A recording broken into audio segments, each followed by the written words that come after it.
Solar Stratos, le premier avion à propulsion entièrement solaire destiné à voler dans la stratosphère, a effectué un premier vol avec son pilote Rafael Domjan en solo.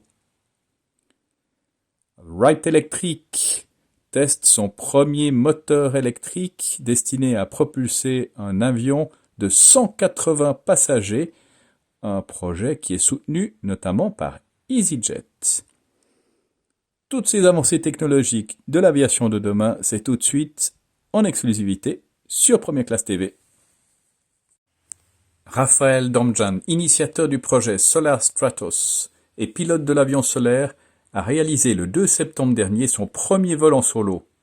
Le second vol de même nature s'est déroulé le lendemain à partir de Payerne en Suisse. Après 37 vols d'essai dont certains ont dépassé les 2 heures et atteint 3000 mètres d'altitude, l'équipe de Solar Stratos se prépare depuis la fin juillet 2021 pour une campagne de vol en solo. Sous la supervision du pilote d'essai de l'avion solaire, Miguel Itomendi, Rafael Domjan s'est entraîné tout l'été pour décoller le 2 septembre à 7 heures.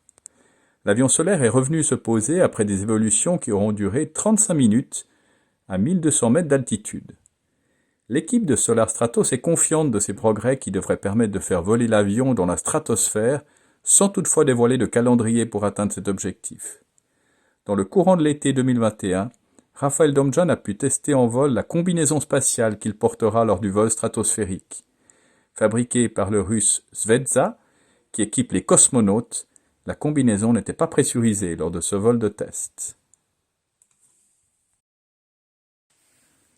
Avec notamment le soutien d'EasyJet pour un futur avion de ligne électrique prévu pour 2030, Wright Electric a débuté les essais au sol de son moteur de 2 MW. Basée aux États-Unis, la start-up Wright Electric planche sur la mise au point d'un avion commercial zéro émission.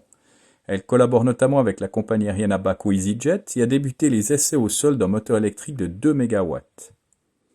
Présenté par EasyJet comme le moteur électrique de propulsion le plus puissant de son genre en cours de développement et s'inscrivant dans la quête d'un avion zéro émission, il est conçu pour évoluer entre 500 kW et 4 MW. Wright Electric prévoit d'utiliser 10 moteurs de 2 MW sur son avion Wright 1, équivalent à la puissance d'un A320. Avec une entrée en service escomptée en 2030, l'avion de ligne électrique Wright 1 de 180 places devrait avoir une autonomie d'un peu moins de 1300 km. 2 de ces moteurs pourraient par ailleurs équiper de plus petits avions à turbopropulseur pour 50 passagers. Des essais en vol de ce moteur pourraient avoir lieu en 2023 et le système de propulsion pourrait être certifié en 2025.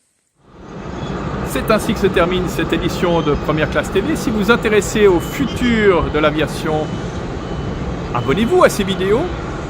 Et si vous voulez connaître le futur jet d'affaires de Bombardier, le nouveau Challenger, rendez-vous la semaine prochaine sur Première Classe TV.